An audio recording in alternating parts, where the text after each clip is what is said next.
자, 오늘 성경 파노라마 네 번째 강의의 주제는 다룰 내용은 여호수아와 사사기와 룻기에 대해서 말씀을 드리도록 하겠습니다.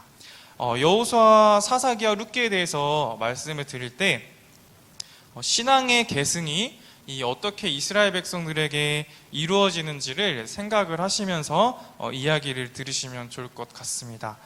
여호수아서는 가나안 정복 전쟁과 땅의 분배, 그리고 이스라엘의 가나안 정착 과정을 기록하고 있습니다. 무엇보다 모세를 통해 40년 동안 훈련받은 만나 세대들이 하나님의 말씀에 순종함으로 제사장 나라, 거룩한 하나님의 백성으로서의 교육받은 결과를 보여주는 것이 바로 여호수아서라고 말씀을 드릴 수 있을 것 같습니다. 여호수아서는 정말 상당히 중요하고 역사서에서 가장 처음 출발되는 부분이 바로 여호수아서인데 정말 중요합니다. 여호수아서가 중요한 이유는 아브라함에게 말씀하신 땅에 대한 약속의 성취가 이루어지는 것이 바로 여호수아서이기 때문입니다. 여호수아서는 크게 7개로 구조를 나눌 수가 있습니다. 여호수아와 만나 세대, 여리고성 정탐, 요단강을 마른 땅으로 밟고 건너는 요단강 도하 사건, 그 다음에 가나안 점령, 그 다음에 가나안 땅 분배와 갈렙의 선택, 사명으로 흩어진 레위 지파, 제사장 나라의 48개 관공서, 여호수아의 마지막 장부입니다. 첫 번째는 여호수아와 만나 세대입니다. 신명기 마지막 장에서 모세는 비스가산 꼭대기에서 가나안 땅을 바라보며 죽게 됩니다. 모세가 죽은 이후 이스라엘을 이끌게 하기 위해 하나님은 지도자를 세우시는데 그 사람이 바로 여호수아였습니다. 하지만 여호수아는 여호수아 1장을 읽어보면 이 새로운 이스라엘 지도자로 세워졌을 때 상당히 두려운 마음이 있었을 것이다 라고 저희는 추측을 할 수 있습니다. 왜냐하면 여호수아는 모세와 아론과 함께하면서 그들을 원망하고 반역을 일으켰던 이스라엘의 모습을 보았고, 또한 하나님을 신뢰하지 못했던 이스라엘의 모습과 이 당시에 고대 문명을 이루며 그 당시에 철기 문명으로 뛰어난 무기와 방어구를 가진 가나안 족속을 보면서 이들은 충분히 두려운 마음을 가졌을 것입니다.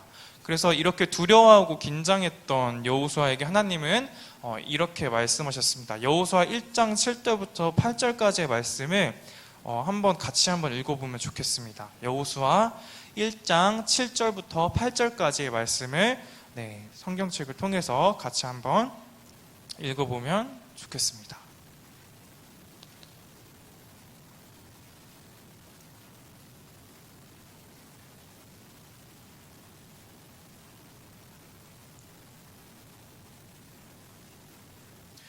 다 찾으신 것 같으니까 같이 읽어보도록 하겠습니다.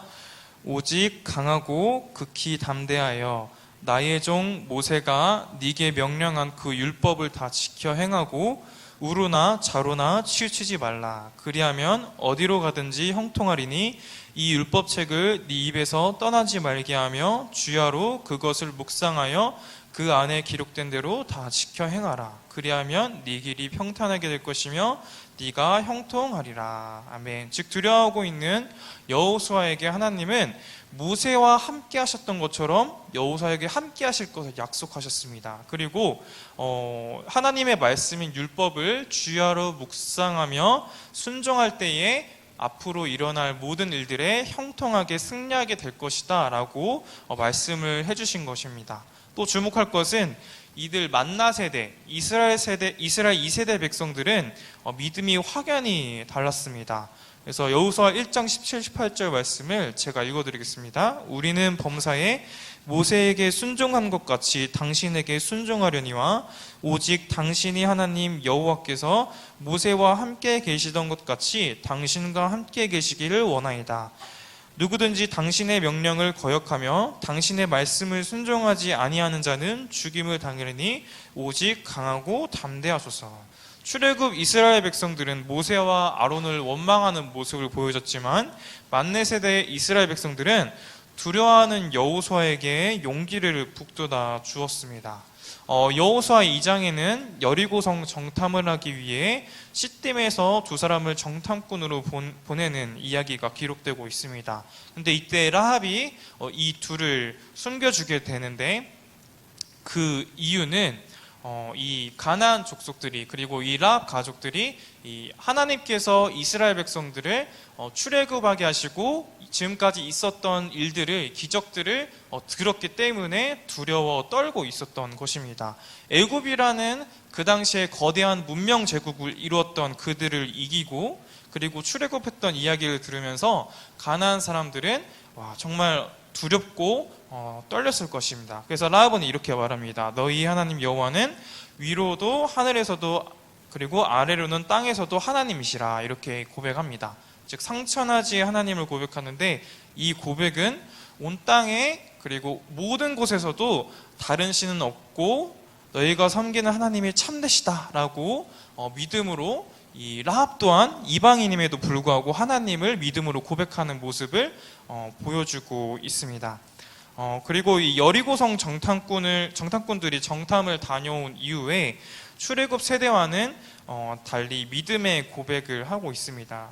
40년 전 가데스 바네아에서 출애굽 세대 사람들은 자신들이 메뚜기와도 같다고 절대 이기지 못할 것이라고 불평하고 원망하는 모습을 보여줬지만, 이 두 명의 정탐꾼은 오히려 믿음으로 고백합니다. 여호수아 2장 24절이 그 말씀인데, 또 여호수아에게 이르되 진실로 여호와께서 그 온 땅을 우리 손에 주셨으므로 그 땅의 모든 주민이 우리 앞에 간담이 녹더이다, 이렇게 여호수아에게 믿음으로 보고하는 모습을 보여주고 있습니다. 그리고 여호수아 3장에서는 요단강 도하 사건이 있었습니다. 이스라엘 백성들은 가나안 땅을 들어가기 위해 요단강을 건너야만 했습니다. 근데 이 요단강을 건너는 사건을 말씀을 읽고 들어보시면 한 가지 기억이 나는 사건이 있을 것입니다. 바로 출애굽기 14장에 기록된 홍해를 건너는 사건입니다. 어떻게 차이가 날까요? 상반된 차이가 있는데, 출애굽기 14장 11, 12절에는 왜 우리를 애굽으로 이끌어냈는가 하면서 원망을 합니다. 차라리 우리가 애굽에서 살았으면 좋았을 텐데 하면서 애굽에서 섬기고 우리가 다시 애굽으로 돌아가자 하면서 이들이 끝까지 불평하고 원망하는 모습을 보여줬지만, 여호수아 3장 17절에 기록된 요단강 도하 사건에서 이들의 모습을 보면은 오히려 믿음으로 고백하고 요단강을 건너면서 자신을 성결하게 하며 하나님을 온전히 신뢰하는 모습을 오히려 보여주고 있는 사건이 바로 요단강 도하 사건이다라고 말씀을 드릴 수가 있을 것 같습니다.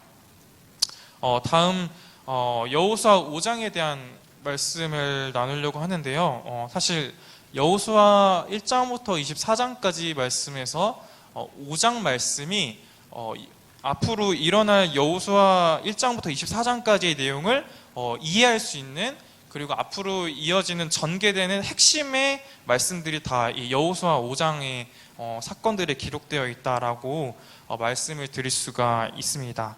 그래서 저는 여호수아 1장 8절과 이 5장 전체 이야기에 개인적으로 별 5개는 쳐주고 싶다라고, 조금 그만큼 중요하다라고 조금 생각을 하는데요. 먼저 여호수아 5장에는 3가지 사건이 기록되어 있습니다. 여리고성을 공격하기 전의 상황이 바로 여호수아 5장 사건인데요. 첫 번째로 만나 세대 이스라엘 백성들은 여리고성을 공격하기 전에 할례를 행했습니다. 이들이 할례를 행한 이유는 출애굽 이후 광야길에서 나온 후손들이 아직 할례를 받지 못했기 때문입니다. 그렇다면 할례는 무엇일까요? 이 당시 고대 근동에서는 물론 전 세계적으로 널리 시행되는 것이 바로 할례였습니다. 할례는 이들에게 보편적인 의미로는 성년 의식이었습니다. 하지만 성경에서 말하고 있는 이 할례는 어떤 의미일까요? 창세기 17장에 할례에 대해 나오고 있는데요. 17장 10절부터 11절까지의 말씀을 제가 읽어드리도록 하겠습니다. 너희 중 남자는 다 할례를 받으라. 이것이 나와 너희와 너희 후손 사이에 지킬 내 언약이니라. 너희는 포피를 베어라. 이것이 나와 너희 사이에 언약의 표징이니라. 즉 이스라엘 백성에게 있어서 할례는 하나님께서 아브람과 그의 후손들에게 맺은 언약을 상징하였습니다. 즉 이들이 할례를 행한다는 것은 하나님의 언약 안에서 하나님의 백성이 된다는 영적인 의미를 내포한다라고 말씀을 드릴 수가 있습니다. 한 가지 저희가 또 생각해 볼 것이 있습니다. 할례를 행하고 여리고성을 공격하러 갈 수 있을까요? 공격하러 간다 하여도 그 튼튼한 여리고성을 함락시킬 수 있을까요? 절대로 불가능한 일일 것입니다. 할례를 행하고 전쟁을 통해 승리한다는 것은 절대 있을 수 없는 일입니다. 하지만 하나님은 이들에게 할례를 행함으로써 자신들의 힘과 능력이 아닌 하나님만을 의지하길 원하셨습니다. 두 번째로 중요한 사건은 만나 세대 이스라엘 백성들이 드디어 유월절을 지켰다는 것입니다. 유월절은 출애굽 시 이스라엘 백성에게 가장 맨 처음으로 제정된 절기였습니다. 그리고 또 레위기 23장에 기록된 7대 절기가 나오는데 이 7대 절기를 통해서 이스라엘 백성들은 7가지 절기를 지킴으로써 하나님 앞에서 성회를 열고 하나님 앞에 거룩한 삶을 살도록 하나님은 명령하셨습니다. 근데 그곳에서 레위기 23장에 기록된 7대 절기 중 가장 맨 처음에 나오는 절기가 바로 이 유월절입니다. 그래서 이들이 유월절을 지켰다는 것은 출애굽 구원 사건을 기념하며 구원의 하나님을 인식하면서도 동시에 하나님과의 언약 관계의 정체성을 다시 한번 확립하는 것이었다라고 말씀을 드릴 수 있습니다. 사실 이 세 번째가 진짜 중요한데요. 세 번째로 여호수아 5장에서 정말 중요한 것이 여호수아가 칼을 든 여호와의 군대 대장을 만난 사건입니다. 여호수아는 사람의 모습을 한 천사, 즉 여호와의 군대 대장을 만나게 되는데 하나님의 명령을 따라 할례를 행하고 유월절을 지키며 하나님의 말씀에 순종하는 것을 통해 하나님과의 올바른 관계를 회복한 이스라엘 지도자 여호수아 앞에 여호와의 군대 장관이 나타난 이 사건은 이제 여호수아 6장 이후부터 전개될 가나안 정복 전쟁에서 하나님께서 친히 이스라엘을 위해 싸우시리라는 사실을 확인해 주는 사건이라고 말씀을 드릴 수 있습니다. 그래서 이 여호수아에서 제가 처음 서두 부분에서 가나안 정복 전쟁이다 이렇게 말씀을 드렸었는데 사실 이 싸움은 이 전쟁은 이스라엘과 가나안 족속의 싸움이 아니라 하나님의 전쟁입니다. 그래서 이를 성전이라고 부릅니다. 거룩한 전쟁, 홀리월. 그래서 이 전쟁에서 승리하기 위해서는 한 가지 중요한 사실을 기억해야 됩니다. 이 여호수아가 이 여호와의 군대 대장을 만나면서 이렇게 말합니다. 당신이 누구 편입니까? 적 편입니까? 우리 편입니까? 이렇게 말을 합니다. 그래서 이를 통해서 알 수 있는 것은 이 이스라엘 백성들이 승리하기 위해서 이 가나안 족속과의 끝없는 전쟁에서 승리하고 그 약속을 성취하기 위해서는 바로 하나님 편에 서야 한다라고 말씀을 하고 있는 것입니다. 그럼 하나님 편에 서야 한다는 것은 무슨 말일까요? 하나님의 말씀, 율법에 순종한다는 것, 그리고 하나님의 언약에 신실하고 하나님만을 신뢰하고 의지하는 것이 바로 하나님 편에 서는 것이다 라고 말씀을 드릴 수가 있습니다.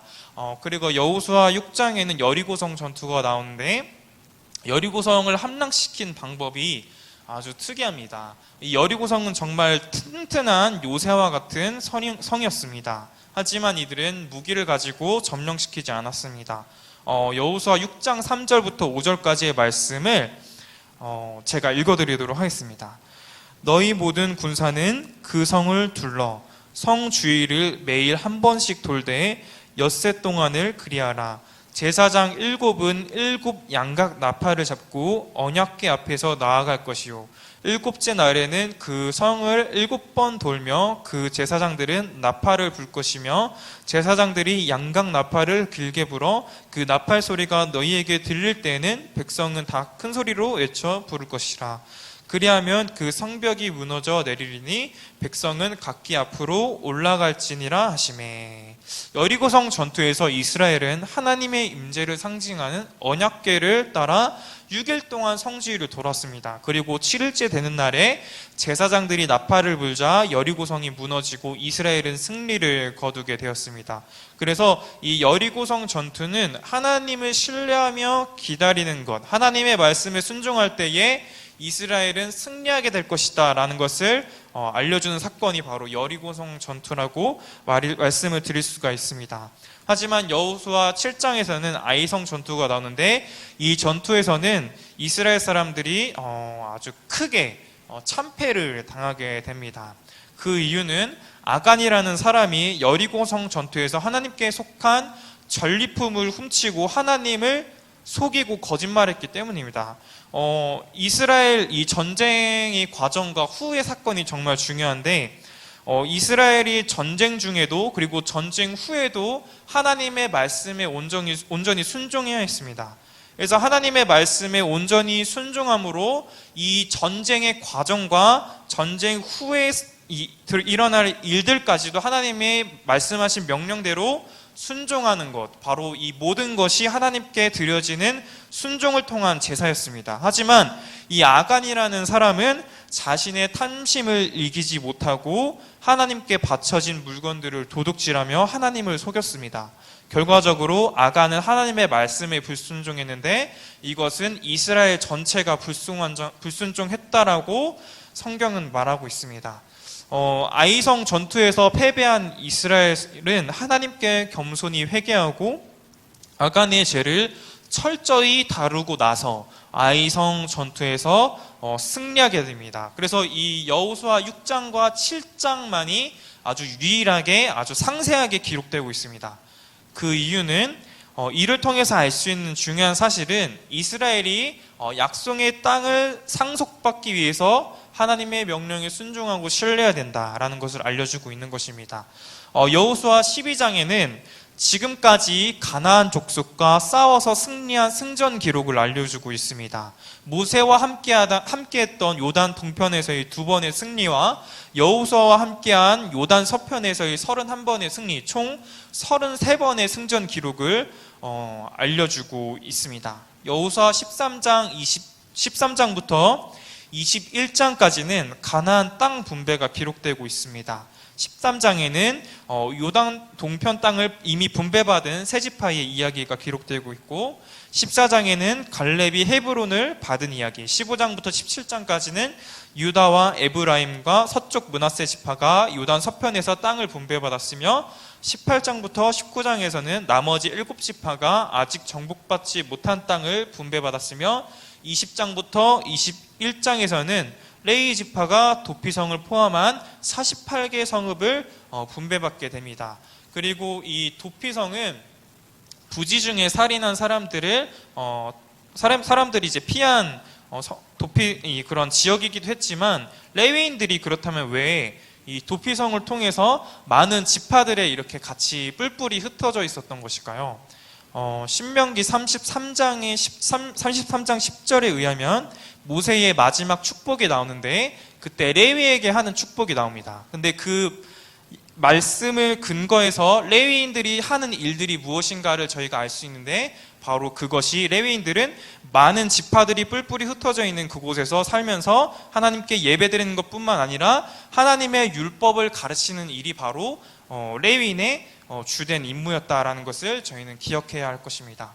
여호수아 23장부터 24장에는 여호수아의 고별 설교가 나옵니다. 2가지 설교가 나옵니다. 첫 번째는 이렇게 말합니다. 하나님의 말씀, 율법에 순종하라 라고 말하면서 모세가 신명기 6장에서 권면한 것처럼 하나님을 사랑하라 라고 권면합니다.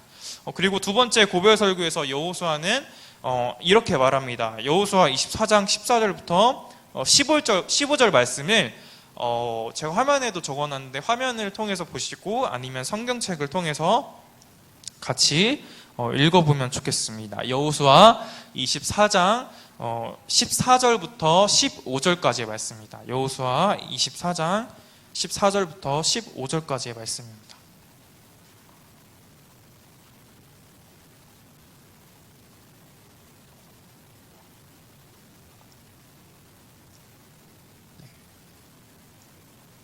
네, 다 찾으시는 것 같으니까요. 같이 읽어보도록 하겠습니다. 그러므로 이제는 여호와를 경외하며 온전함과 진실함으로 그를 섬기라. 너희의 조상들이 강 저쪽과 애굽에서 섬기던 신들을 치워버리고 여호와만 섬기라. 만일 여호와를 섬기는 것이 너희에게 좋지 않게 보이거든 너희 조상들이 강 저쪽에서 섬기던 신들이든지 또는 너희가 거주하는 땅에 있는 아모리 족속의 신들이든지 너희가 섬길 자를 오늘 택하라. 오직 나와 내 집은 여호와를 섬기겠노라 하니. 여호수아는 이렇게 말씀을 하고 있는 것입니다. 이스라엘에게 오직 하나님에게로만 마음을 향해라. 그리고 그 한 분 하나님만을 섬겨라 라고 권면하며 이 설교를 마무리하고 있습니다. 다음으로는 사사기의 말씀을 나누겠습니다. 사사기는 한마디로 말하면 여호수아서에서 이 제사장 나라가 모든 것이 다 세팅이 됩니다. 그래서 이 나라의 3대 요소가 있죠. 무엇이 있을까요? 국민, 그리고 주권, 영토입니다. 그래서 이 국민으로서 이 하나님께서 유월절 사건을 통해서 이 이스라엘 백성들을 제사장 나라, 거룩한 시민으로서 하나님의 백성으로 삼으셨습니다. 그리고 영토, 그래서 이 여호수아에서 이 많은 땅들을 정복하고 분배함으로써 이 제사장 나라의 영토가 확립이 되었고 하나님의 주권이 인정되는 그런 많은 사건들을 저희는 보았습니다. 즉 여호수아에서 제사장 나라의 모든 것들이 세팅이 완료가 되었습니다. 하지만 사사기는 그럼에도 불구하고 제사장 나라로 준비된 이스라엘 백성이 완전히 실패하는 이야기가 바로 사사기다라고 말씀을 드릴 수가 있습니다. 사사기에서 나타난 사사들은 각 지파들을 다스렸는데 이들은 법정 재판관이 아니라 지역의 정치, 군사적 지도자였습니다. 사사기에서는 이스라엘의 도덕적 타락과 그리고 이들이 가나안 족속과 다를 바 없음을 알려주고 있는데 사사기의 구조는 크게 세 가지로 나눌 수 있습니다. 1장부터 2장까지는 이스라엘이 실패한 이유가 나오는데 그 이유가 바로 남은 가나안 족속을 다 내쫓지 못했다라는 것이 그 이유였습니다. 그리고 사사기의 중간 부분인 3장부터 16장까지의 이야기는 점점 타락해가는 이스라엘 사사들의 이야기를 기록하고 있습니다. 그리고 17장부터 21장, 즉 사사기의 결론부가 되는 부분에서는 이스라엘 모든 전체 백성들이 타락해가는 이야기를 기록해주고 있습니다. 그래서 사사기 1장에서는 약속의 땅에 영토를 부여받은 이스라엘 지파들의 기록이 나와 있는데 여호수아가 가나안의 주요 성읍들을 거의 다 정복했습니다. 하지만 여전히 정복할 땅이 많이 남아 있었고 가나안 사람들도 그곳에 많이 살고 있었습니다. 그래서 1장에는 이스라엘이 약속의 땅에서 쫓아내지 못한 가나안 족속들이 나열되고 가나안 족속을 쫓아내야 하는 이유가 나오는데 그것은 바로 도덕적 타락, 그리고 우상에게 자녀를 제물로 바치는 관습을 피함으로써 오직 하나님의 율법으로 살아가고 그래서 거룩한 하나님의 백성으로 살아가게 하기 위함이었습니다. 하지만 가나안의 문화와 종교적 관습을 그대로 수용해서 타락해가는 모습을 이 사사기 1장에서는 기록해주고 있습니다.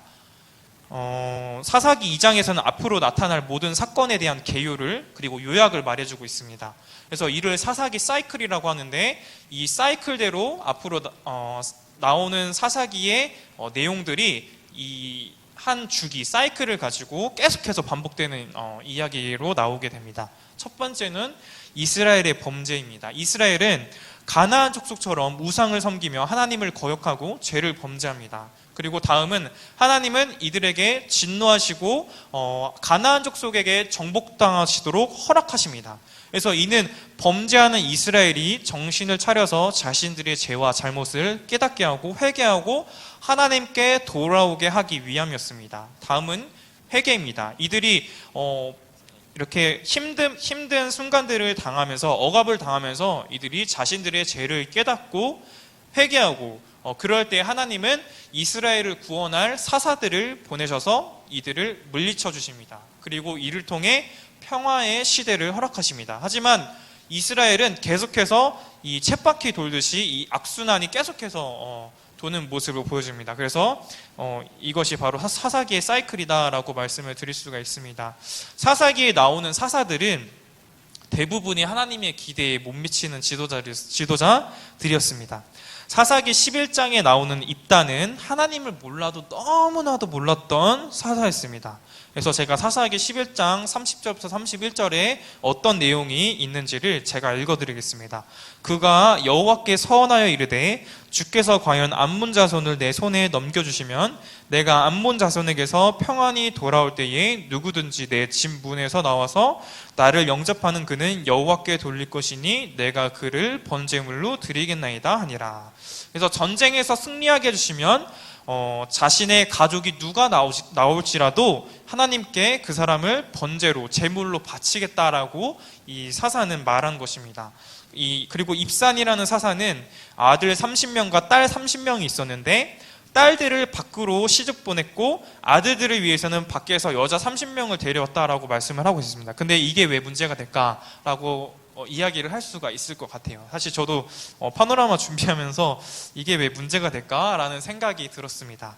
그래서 많은 책들을 보고 연구하고 많은 신학자들은 이에 대해서 어떻게 해석하고 있나 보았는데 이 사사인 입산이 한 행동은 한마디로 말하면 이방 사람들과 결혼시키는 결혼 외교 정책을 펼친 것입니다. 근데 이는 엄격히 말하면 하나님과의 언약인 율법을 어기는 죄의 행동이었습니다. 그래서 신명기 7장에서 가나안 7족속 멸절을 명령하시면서 신명기 7장 3절 4절에 이렇게 말씀하셨습니다. 또 그들과 혼인하지도 말지니 네 딸을 그들의 아들에게 주지 말 것이요 그들의 딸도 네 며느리로 삼지 말 것은 그가 네 아들을 유혹하여 그가 여호와를 떠나고 다른 신들을 섬기게 하므로 여호와께서 너희에게 진노하사 갑자기 너희를 멸하실 것임이니라. 다음으로 사사 압도는 아들 40명과 손자 30명이 있었는데 이들은 어린 나귀 70마리를 타고 다녔습니다. 이것도 왜 문제가 될까라고 생각을 하실 수 있는데 민수기 16장 15절에 보면은 민수기 16장이 어떤 사건이었죠?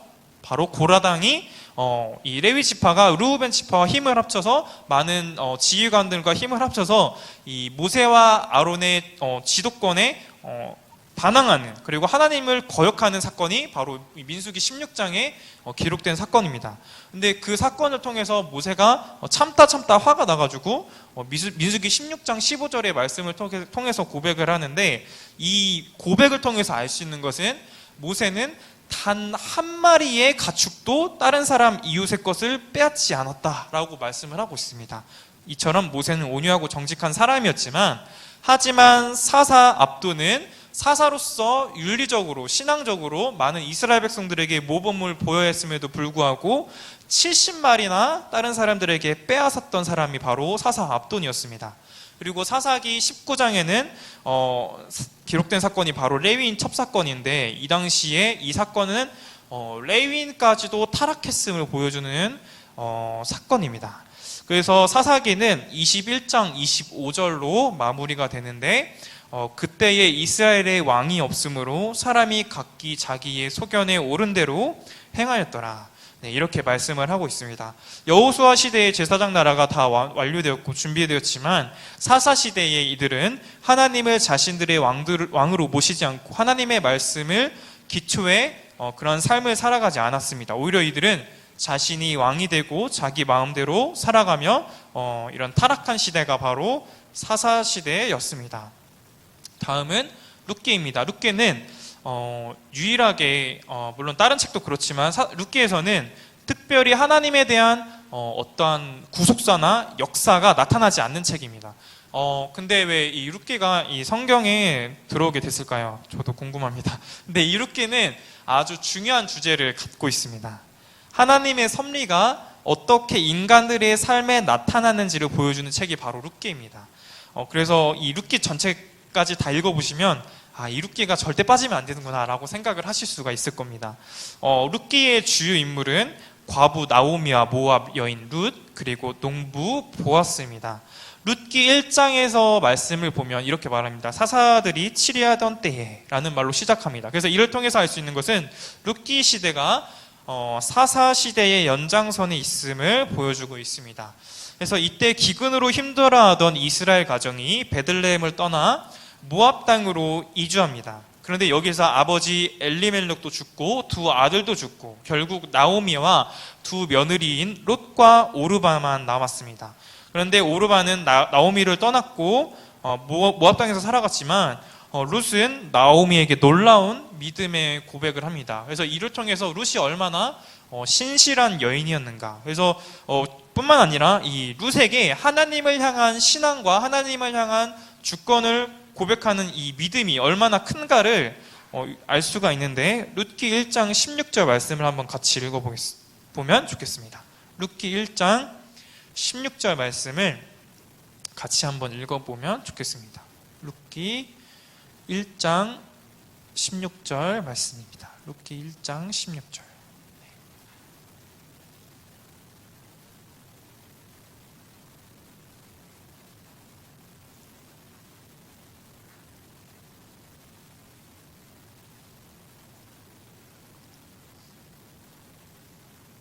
네, 다 찾으신 것 같으니까 같이 한번 읽어보겠습니다. 룻이 이르되 내게 어머니를 떠나며 어머니를 따르지 말고 돌아가라 강권하지 마옵소서. 어머니께서 가시는 곳에 나도 가고 어머니께서 머무시는 곳에서 나도 머물겠나이다. 어머니의 백성이 나의 백성이 되고 어머니의 하나님이 나의 하나님이 되시리니. 네, 그래서 이 룻은 어떤 여인이라고 했죠? 바로 모압 여인이었습니다. 모압 여인은, 모압 사람들은 하나님을 알지 못했습니다. 적어도 이스라엘 여인이라면 알았겠지만 이는 모압 여인이었습니다. 모압 여인임에도 불구하고 잘 살 수 있는 모압 땅으로 가지 않고 오히려 유대 땅 베들레헴으로 어머니를 떠나지 않고 오히려 하나님을 향한 신앙을 고백하며 나아가고 있는 모습이 바로 이 룻의 신실함이다라고 말씀을 드릴 수 있습니다. 나오미와 룻이 베들레헴에 있을 때 마침 보리추수 시기였습니다. 식량을 찾아 나선 룻이 마침 이삭을 줍게 된 곳이 바로 보아스의 밭이었습니다. 근데 이 보아스가 누구였는가를 보면 이게 하나님의 섭리구나라고 조금 생각을 할 수가 있을 겁니다. 바로 이 보아스는 나오미의 친척이었습니다. 보아스는 롯에게 놀라운 관용을 베푸는데 이방인이자 이민자인 룻이 자기 밭에서 이삭을 줍도록 특별한 배려를 해준 것이었습니다. 뿐만 아니라 보아스는 율법에 의하면 율법에 기록된 말씀에 순종하는 아주 신실함을 보여주는 사람이 바로 이 보아스다라고 말씀을 드릴 수가 있습니다. 그래서 이에 대한 율법이 신명기 24장 19절에 기록되어 있는데 제가 읽어드리겠습니다. 네가 밭에서 곡식을 벨 때에 그 한 묻을 밭에 잊어버렸거든 다시 가서 가져오지 말고 나그네와 고아와 과부를 위하여 남겨두라. 그리하면 네 하나님 여호와께서 네 손으로 하는 모든 일에 복을 내리시리라. 아멘. 자, 룻기 4장을 보시면 보아스와 룻의 결혼이 나옵니다. 보아스가 얼마나 신실했는지 율법을 지키고 이방인인 룻을 도와주는 모습을 통해 우리는 확인하였습니다. 근데 이 보아스가 어떤 사람이었냐면 이 기업 물을 자에 대한 율법이 나오고 있습니다. 이 기업 물을 자는 남편이 죽게 되면, 그리고 또한 남편이 죽을 뿐만 아니라 그 대를 이을 아들들도 다 죽게 되면 친척 집안, 자기들의 집안에서 찾아내서 기업 물을 자를 기업을 이을 수 있도록 결혼을 하는 제도가 있었습니다. 근데 보아스는 두 번째 기업 물을 자였습니다. 그래서 보아스는 자신이 두 번째 기업 물을 자라는 사실을 알게 되어서 성문에서 장로들에게 재판을 하고 찾아가게 됩니다. 그때 기업 물을 자의 첫 번째 사람을 찾아갔지만 이 사람은 룻의 경작권, 값을 지불해야 될 것인데 그것을 지불하고 재산의 손실을 당하기가 너무 힘들었던 것입니다. 그래서 그것을 피하기 위해서 기업 물을 자의 첫 번째 사람은 당연히 롯과 결혼하지 않았습니다. 하지만 보아스는 두 번째 기업 물을 자로서 기업 물으지 않을 권리도 분명히 있었습니다. 하지만 이 보아스는 나오미가 팔았던 경작권을 다시 사들이고 롯을 아내로 맞아 아들 오벳을 낳게 됩니다. 그 족보가 바로 룻기 4장에 기록되어 있습니다. 룻기 4장 18절부터 22절 말씀을 화면에도 있는데 같이 읽어보도록 하겠습니다. 베레스의 계보는 이러하니라. 베레스는 헤스론을 낳고 헤스론은 람을 낳았고 람은 암미나답을 낳았고 암미나답은 나손을 낳았고 나손은 살몬을 낳았고 살몬은 보아스를 낳았고 보아스는 오벳을 낳았고 오벳은 이새를 낳고 이새는 다윗을 낳았더라. 아멘. 자, 이 족보는 바로 다윗을 낳게 되는 믿음의 족보가 됩니다. 뿐만 아니라 마태복음 1장 1절에서 나타나는 메시아이신 예수 그리스도의 족보까지 이어지게 되는데 그 뿌리가 바로 보아스와 룻에게 있었다라는 것을 저희는 볼 수가 있습니다. 여러분, 누가 모압 여인 룻이 남편을 잃었는데 그의 가정이 회복될 것이라고 생각을 할 수 있었을까요? 보아스와 룻을 통해서 이 다윗이 태어날지 누가 상상을 했을까요? 그리고 이를 통해서 메시아이신 예수 그리스도까지 이어지게 될지 누가 알았을까요? 하나님은 나오미와 룻 그리고 보아스 이들의 일상의 삶을 사용하셔서 하나님의 섭리와 계획을 이루어 가셨습니다. 오늘을 살아가는 저와 여러분 또한 하나님 앞에 신실한 믿음을 가지고 살아감으로 하나님께서 놀라운 역사 가운데 사용하시는 그러한 놀라운 은혜가 있기를 소망합니다.